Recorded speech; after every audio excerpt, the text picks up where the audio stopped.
Hola, buenas tardes. Me encuentro con el licenciado en Relaciones Internacionales, Carlos Bejar, que actualmente es coordinador de asesores del director de Prestaciones Económicas, Sociales y Culturales del ISSSTE y que cuenta con una trayectoria importante en el campo de relaciones internacionales. Entre otras cosas, ha trabajado en la Secretaría de Relaciones Internacionales como analista diplomático mexicano en Guatemala y asesor de la Secretaría de Relaciones Exteriores. Ha trabajado en el CISEN, en Asuntos Internacionales del CISEN, en la PGR como director de Cooperación Internacional, en la Secretaría de Gobernación como coordinador general de la Comisión Mexicana de Ayuda a Refugiados y, como ya les dije, en este momento trabaja en el ISSSTE. Hola, muy buenas tardes, Carlos. Hola Diana, ¿cómo estás? Buenas tardes. A tus órdenes. Gracias. Me gustaría hacerte algunas preguntas sobre la carrera que estudiaste de Relaciones Internacionales. Quería ver si me puedes hablar un poco de lo que es el objetivo de la carrera, de qué trata esta carrera, por favor. Mira, yo estudié la carrera de Relaciones Internacionales en la Universidad Nacional Autónoma de México. Egresé de ahí en 1983. El objetivo de la carrera, por lo menos en ese tiempo, era preparar cuadros de jóvenes mexicanos, y supongo que también extranjeros, porque algún extranjero se colaba por ahí en la universidad, en la Facultad de Ciencias Políticas, para las diversas entidades y dependencias mexicanas que tienen tratos con el exterior.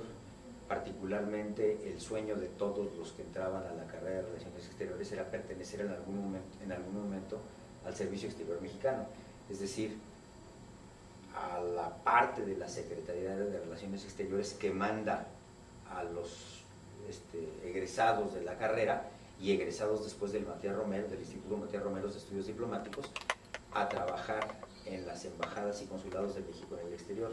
Ese era básicamente el sueño de todos los que entrábamos a estudiar Relaciones Internacionales. ¿Me puedes platicar un poco sobre las materias que llevabas en esta carrera? Por favor. Mira, como supongo que en la mayoría de las carreras hoy en día, la carrera estaba compuesta por un tronco común de alrededor de la mitad de la carrera, 2 años, y después se descomponía en las diversas especialidades que la gente quisiera adoptar. Por ejemplo, convivíamos en el tronco común carreras como sociología, como ciencia política, administración pública, comunicación y relaciones internacionales, y después de eso, después de ese tronco común que era alrededor de la mitad de la carrera, la gente ya accedía o llegaba a su especialidad. En mi caso fue Relaciones Internacionales y teníamos materias como pues derecho, digo, aparte de las del tronco común, que eran las comunes a todos los estudiantes, como pues metodología, historia, cosas que seguramente tú conoces en donde estudias. Después ya entraba uno al estudio de las cosas específicas de la materia: relaciones internacionales, derecho internacional, derecho marítimo, economía internacional, relaciones internacionales, política exterior de las grandes potencias. Es decir, cosas que se tenían que estudiar en aquel entonces para prepararnos al mundo que en aquel momento era al que teníamos que servir. Tú recordarás que en aquellos tiempos una parte importante de la política mundial se desarrollaba en el contexto de la Guerra Fría, ¿no? en la confrontación afortunadamente fría, no caliente, que había entre la Unión Soviética y Estados Unidos, los dos líderes de los dos bloques mundiales. Entonces, ese conflicto que existió en aquel tiempo es lo que obligaba a organizar en relaciones internacionales las materias que nosotros estudiábamos. Por eso te digo que teníamos una materia que se llamaba Política Exterior de las Grandes Potencias, por ejemplo. Y, o sea, el término relaciones internacionales se refiere a pactos con otros países, o ¿a qué se refiere el término? El término se refiere a la interacción que hay entre dos estados, dos o más estados. Hay dos vertientes en la relación, bueno, hay muchas vertientes, pero básicamente hay dos vertientes en las relaciones internacionales. Es las relaciones entre dos estados, por ejemplo, entre México y Estados Unidos, y las relaciones entre muchos estados, por ejemplo, como los organiza la Organización de Naciones Unidas. Esto se llama la bilateralidad en las relaciones internacionales, es decir, la política que hay entre dos países en específico, y la multilateralidad, es decir, las relaciones que se dan entre muchos estados con respecto a un organismo rector, en este caso las Naciones Unidas o la Organización de Estados Americanos, y dentro de las Naciones Unidas pues la UNESCO, la FAO, etc. O sea, es decir, tú ves las relaciones tanto políticas, culturales, sociales que un país, en este caso México, tiene respecto a otro, ¿no? Y ver por los tanto derechos como obligaciones de nosotros los mexicanos salir a otro país o de otro país a venir a México, todo Mira, eso. Los derechos y las obligaciones de un mexicano en el extranjero no los norma México, los norma el país a donde vayas. Lo que norma México es, en este caso, pues por ejemplo a la hora de darte un pasaporte, dice México, ¿qué requisitos necesitas para tú poder salir al extranjero? En aquel entonces se tenía que tener la cartilla, se tiene que tener el pasaporte. Ahora, déjame decirte que en nuestro país todo mundo es libre de abandonar el país. Lo que pasa es que si sales de México, en otro país no te van a dejar entrar si no tienes pasaporte. Lo que organizaba México, es decir, tu obligación en México era tener tu pasaporte para poder salir. Ya cuando llegas al otro país, en ese país tú eres sujeto de los derechos y de los deberes que hay en ese país. Pero tú como mexicano no tienes derechos ni deberes en otro país, salvo los que tienes como mexicano si acudes a la protección de tu embajada. Por ejemplo, los mexicanos en Estados Unidos, los mexicanos que se van como indocumentados a Estados Unidos, una vez que cruzan la frontera, ya son sujetos de las leyes de Estados Unidos, punto. Sin embargo, tienen derecho a la protección consular, tienen derecho a que la Embajada de México, a través de sus consulados, proteja a los ciudadanos mexicanos cuando estos son víctimas de abuso en el otro país. Por ejemplo, si un mexicano, y de esto hay mucho, todos los días en las noticias, no sé si todos los días, pero hay mucho. Si un mexicano en Estados Unidos es aprehendido por cometer un acto ilícito, el consulado de México en ese país tiene la obligación de observar que el país en donde se cometió el ilícito vele es decir, México vela por los derechos de ese ciudadano. Lo que hace es asegurarse de que las leyes del país se le impongan al mexicano, pero con equidad, igual que si fuera un ciudadano norteamericano, un ciudadano estadounidense. Esa es la diferencia, ¿no?, de lo que hace un país y otro. Esa es una materia que regula, por ejemplo, el derecho privado. El derecho privado. El derecho internacional es el que regula las relaciones entre los países. El derecho internacional privado es la que regula los derechos de los ciudadanos en otro país. Es una materia que tiene el programa. Derecho internacional público y derecho internacional privado. ¿Y yo me puedo especializar en una de esas o...? Por supuesto, sí, te puedes especializar en cualquiera de las dos y en muchas otras. Tú me comentabas algo de negocios internacionales, también te puedes especializar en negocios internacionales. Sin embargo, yo creo que yo no conocía la carrera de negocios internacionales, pero supongo que esa sería una bonita especialidad para alguien que estudió relaciones internacionales, ¿no? O sea, teniendo como base relaciones internacionales. Un marco mucho más amplio. Y ya que alguien se especialice en negocios internacionales. Por ejemplo, si quieres estudiar en Derecho Internacional Público o Privado, pues primero tendrías que estudiar o la carrera de Derecho o la carrera de Relaciones Internacionales. ¿Me puedes mencionar algunas de las experiencias o bases que un estudiante debe tener para tener un perfil competitivo dentro de Bueno, mira, de la carrera, ¿no? Bueno, supongo que el perfil que tiene que tener un estudiante lo da la propia materia. Es decir, va a ser muy difícil que en alguna escuela de relaciones internacionales te acepten, por ejemplo, si no hablas idiomas, o si no tienes alguna especie de gusto o vocación por los asuntos internacionales, particularmente los idiomas, ¿no? Pero aparte de eso, que son, supongo, requisitos que debe de señalar la universidad, dependiendo de qué universidad sea, para que tú ingreses a la carrera, lo que sí debes de tener es pues, lo que hay aquí adentro, ¿no? Las ganas de trabajar y, pues, la convicción de que eso es lo que quieres estudiar, porque digamos el perfil del alumno para esa determinada formación, en este caso relaciones internacionales, pues tiene una parte que tiene que ver con los requisitos que te imponga la escuela, y segurito te van a pedir idiomas. ¿Qué idiomas? Bueno, los sé, básicos. Supongo que inglés debes tener, por supuesto, el inglés. Bueno, el español lo descartamos porque no, pero también debes de ser fluido en español. No nada más tienes que hablar español, sino tienes que ser fluido, tienes que conocer cosas de literatura. Ponte a pensar que un diplomático mexicano en el exterior no simplemente va a hacer su trabajo como burócrata internacional o como burócrata de otro país, sino al mismo tiempo representa a su país afuera. Es una persona es una persona enviada por el gobierno de un país, de un estado soberano, y por lo tanto tiene que demostrar que tiene mucho más méritos que cualquier otra persona para recibir ese encargo de representar a tu país en el extranjero. Es como los deportistas.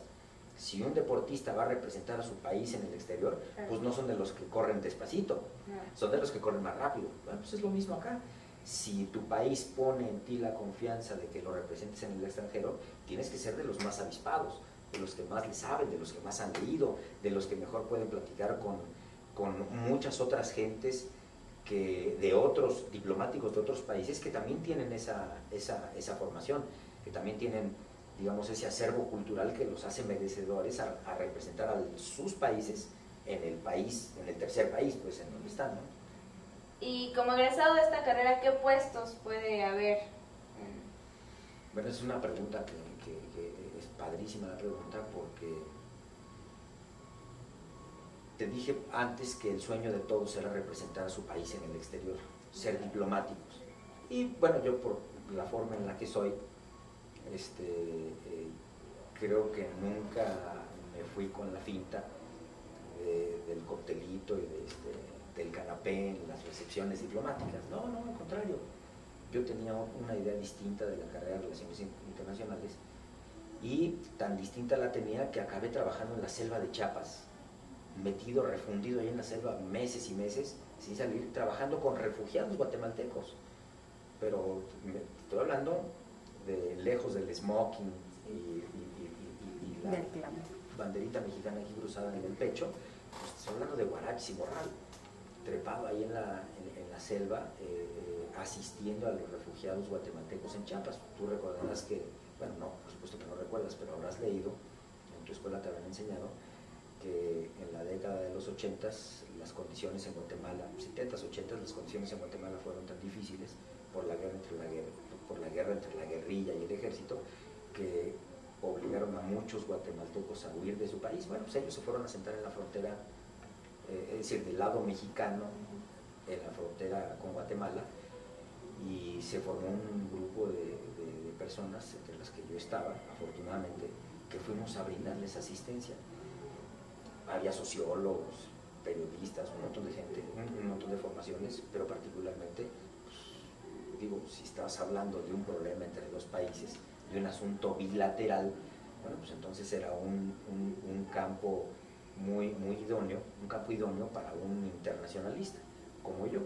Entonces, no necesariamente es la diplomacia, el brindis, esas cosas que la gente tiene la idea de que son las relaciones internacionales. No, también un internacionalista puede andar de guaraches y comer frijoles y tortillas con la mano, y platicar con indígenas desesperados que lo poco que tenían en Guatemala lo perdieron para venirse a México, y así de amplia es la carrera, así de amplia es la carrera. El chiste, te repito, pues es lo que tú traigas acá adentro. Si abordas la carrera, o si alguno de tus compañeros aborda la carrera de Relaciones Internacionales o quiere estudiar Relaciones Internacionales y piensa que lo único que es Relaciones Internacionales son negocios o diplomacia, pues Digo, qué bueno que lo haga, pero es mucho más amplia que eso, muchísimo más amplia que eso. El propio ISSSTE tiene una que atiende a trabajadores al servicio del Estado, tiene una área de relaciones internacionales. Pues se podría decir que en todos lados. Relaciones internacionales, el punto es ayudar tanto social, cultural, políticamente, bueno, humanamente también humanamente, como lo hacemos con los refugiados, ¿no? Sin duda. ¿Me puedes platicar acerca de dónde has trabajado que tenga que ver con las relaciones internacionales, embajadas, todo eso? Bueno, sí, mira, que tenga que ver, bueno, uno de mis primeros encargos fue precisamente el trabajar en la dirección de acuerdo, en la dirección del servicio exterior de relaciones internacionales. Ahí trabajaba yo en el departamento de acuerdos, es en donde hacíamos todos los movimientos administrativos para que las personas que la comisión de personal del servicio exterior enviaba a otros países, nosotros arreglábamos todo lo que hay detrás, los boletos de avión, pura burocracia, pero los boletos de avión también no se puede hacer, la burocracia detrás de los boletos de avión, los viáticos, solicitar el permiso en el otro país para que lo recibiera el diplomático mexicano, etc. Después de ahí me fui después de eso fue cuando me fui a la selva, a trabajar en la selva, con los guatemaltecos en el 85, 86, no, perdón, en el 84, desde el 84 al 86 más o menos. Después regresé al Centro de Investigación y Seguridad Nacional que se estaba formando en ese tiempo, a tratar de organizar en ese naciente organismo todo lo relativo a los asuntos internacionales. Tú sabrás que los organismos encargados de la investigación, de la inteligencia en todo el mundo tienen forzosamente que tener vínculos con otros países. Cuando hay, particularmente como en el caso de México y Estados Unidos, un intercambio tan intenso en las fronteras, bueno, pues en las fronteras que cruza fácilmente o difícilmente, no importa la gente, bueno, pues los gobiernos tienen forzosamente que saber quién entra y quién sale del país y comunicarse con el otro país para intercambiar la información sobre las personas que entran y salen. Entonces esa fue otra de las cosas que hice. Me tocaba llevar las relaciones del gobierno mexicano en esa materia con otros países. De ahí me invitaron a colaborar en la Embajada de México en Guatemala. Estuve ahí 4 años con el embajador Pedro Vázquez Colmenares, que me invitó a trabajar con él, ayudé con él. Y pues a pesar de no formar parte del servicio exterior como tal, porque la ley del servicio exterior tenía, no sé si ahora la tenga todavía, tenía 3 maneras de entrar al servicio exterior. Una como miembro del servicio exterior, es decir, que hiciste el examen de admisión, pasaste al Instituto Matías Romero de Estudios Diplomáticos, terminaste tu segunda carrera, digamos, tu especialización en diplomacia, y ya formaste parte del staff, bueno, no del staff, sino del personal mexicano que el grupo después sería ubicado en embajadas y consulados. Esa era una forma. La otra es que tuvieras un nombramiento presidencial, es decir, te evitabas la entrada de esa manera y entrabas, digamos, el fast track del servicio exterior era ese, un nombramiento presidencial. Recuerdo, se llamaba artículo 13 en aquella época, o si no, la tercera forma era perteneciendo a una dependencia del Ejecutivo Federal que tuviera intereses en aquel país. Por ejemplo, la Secretaría de la Agricultura envía agentes a otros países para vigilar el intercambio de bienes agrícolas y evitar la roya del café, muchas cosas. Te digo, el campo es muy amplio. O por ejemplo, la Secretaría de Turismo también envía agentes a las embajadas para que trabajen específicamente en la materia de turismo. La Secretaría de la Defensa Nacional y la Secretaría de Marina nombran en muchas embajadas y consulados, en muchas embajadas, personal militar que va a estrechar los vínculos entre el ejército mexicano y los ejércitos de otros países. Entonces, yo afortunadamente, bueno, afortunado, desgraciadamente no sé, me fui por artículo 13 a trabajar a Guatemala y ahí estuve alrededor de 4 años. Y te repito, a pesar de no ser miembro del servicio exterior, tuve la ventaja de que la persona con la que trabajé allá depositó confianza en mí y manejaba yo la parte más importante de la embajada. Le ayudaba yo a él y por supuesto a mi país a manejar la parte más importante de las relaciones entre México y Guatemala en aquel entonces. Después de ahí, de la Embajada de México en Guatemala, me regresé a México a ser director de cooperación internacional en la PG, en la Procuraduría General de la República, y estaba yo encargado particularmente de las relaciones con Estados Unidos por razones obvias. Manejábamos ahí un sinnúmero de acuerdos y de tratados, extradiciones, un montón de cosas, pero aparte de tener eso con Estados Unidos, también ayudábamos, digamos, hacíamos el trabajo de base para que se firmaran acuerdos con otros países. Igual que con Estados Unidos, hay tratados de extradición, de ejecución de sentencias penales, de muchas cosas. Después de ahí, déjame ver, la PGR, ahí fue cuando me nombraron justo en el 94, cuando estalló el conflicto en Chiapas, pues tuvieron a bien nombrarme el coordinador general de la Comisión Mexicana de Ayuda a Refugiados, y el trabajo que yo hacía antes en la selva, ahora me tocó hacerlo, pero como coordinador general de la comisión. Y supongo que entre las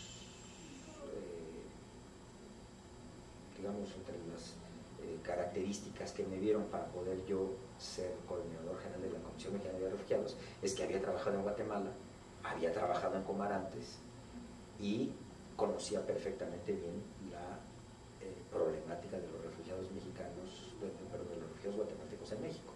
Entonces, digamos, con el antecedente del estalamiento del conflicto y habiendo yo, el conflicto mexicano del EZLN, habiendo yo trabajado ¿cómo se llama?, en Chiapas, pues tenía yo un conocimiento que alguien consideró que era más o menos completo en la materia, y por eso me pusieron a trabajar ahí. Ese fue un bonito trabajo, estuve ahí 1 año y medio. Después trabajé con la secretaria de Relaciones, bueno, en ese caso era senadora Rosario Green, que después fue nombrada secretaria de Relaciones Exteriores, y ella me encargó manejar el tema de la seguridad de las embajadas y consulados mexicanos en el exterior. Viajé a 90 embajadas y consulados de México. Andaba yo del tingo al tango en el continente, viajando muy sabroso, pero yo por motu propio lo que decidí fue que mis viajes no duraran más de 24 horas, para que nadie tuviera la osadía de decir que yo estaba haciendo turismo. Entonces me la pasaba yo un ratito trabajando, un ratito durmiendo y de regreso. Y durmiendo porque era la hora de dormir, no porque me durmiera yo en el trabajo. Pero sí, viajé en 90 consulados y embajadas de México, y fue un trabajo muy interesante. Después de eso cancelé, digamos, la parte de relaciones internacionales o de política exterior o de seguridad nacional, que es otro campo de las relaciones internacionales que a mí en lo particular me atrajo, y fue a lo que me dediqué casi toda la carrera. Cancelé la seguridad nacional y las relaciones internacionales y vine a trabajar a la Dirección de Prestaciones Económicas, Sociales y Culturales del ISSSTE. Aquí es donde me tienen, que no tiene nada que ver con relaciones internacionales. Sí, ¿qué es lo más padre, o sea, lo que más te dejó de haber trabajado en cada una de esas embajadas? ¿Qué aprendiste? ¿Cómo ven a México? ¿Cómo ven la posición de nuestro país? Mira, yo creo que la forma en la que se ve a México en el mundo es una visión romántica, ¿no? Es una visión que en cierta forma han contribuido a formar las películas extranjeras sobre los mexicanos, y ese es precisamente uno de los trabajos que tenemos los mexicanos, de hacer que la visión sobre México en el mundo sea otra distinta a la imagen que promueven las películas. Una cosa que a mí en lo personal me duele mucho es que cuando salen mexicanos en las películas, generalmente son flojos, generalmente son jardineros, cosas que a lo mejor tienen mucho de cierto en la vida diaria, pero no todos somos así, y ni siquiera muchas de las personas a las que ellos se refieren como eso lo son. Y lo que nos toca hacer a nosotros como mexicanos, no importa si somos diplomáticos o ingenieros o médicos o taxistas, es tratar de demostrarle al mundo y a nosotros mismos, pero particularmente a nosotros mismos, que los mexicanos trabajamos, que los mexicanos estudiamos, que los mexicanos nos preocupamos por nuestro país, que los mexicanos intentamos todos los días salir adelante, particularmente en situaciones como la actual que vive nuestro país. Y también que somos capaces, igual de capaces que cualquier otra persona, ¿no? Por supuesto. Y muchas veces hasta más capaces. Sí, somos más cálidos y tenemos muchos puntos a favor y que debemos resaltar, ¿no? Sí, de nosotros conocen mucho Cantinflas, por ejemplo, las películas de Pedro Infante, y está bien porque sí somos así, pero somos además otras cosas, además de eso somos mucho más, ¿no? O sea, lo que yo veo es que también lo bonito de la carrera es que al momento de viajar tú te vuelves más culto, ¿no? Y tanto de la forma en que ven a tu país, como la forma en que también lo puedes ayudar, como ven. Sí, por supuesto. Cuando tú viajas a otro país, lo estás haciendo para crecer, porque lo importante del viaje es que afuera vives otra realidad y, digamos, complementas tu ser. Aprendes cómo se vive en otros países, pero además, no nada más es lo que ves allá, sino también es lo que tú llevas a otros países. Y lo que tú llevas a otros países también tiene que ser esa calidez que tú dices, pero también ese buen comportamiento, ¿no? Que muchas veces abandonamos cuando salimos de vacaciones. Está bien que nos divirtamos y todo eso, pero nunca hay que olvidar que somos mexicanos y que la gente nos ve como mexicanos, y por lo tanto tenemos que dar una imagen de que somos gente educada, pues, los mexicanos somos gente educada. Sin duda, digamos, regresando al tema de la carrera, necesita mucha preparación, ¿no? Tanto de leer, de educación, todo eso, ¿no? Bueno, yo creo que es todo. Te quiero agradecer por tu tiempo y por todo lo que has brindado, y espero que sea de su agrado. Por nada, bien, gracias a ti también. Gracias.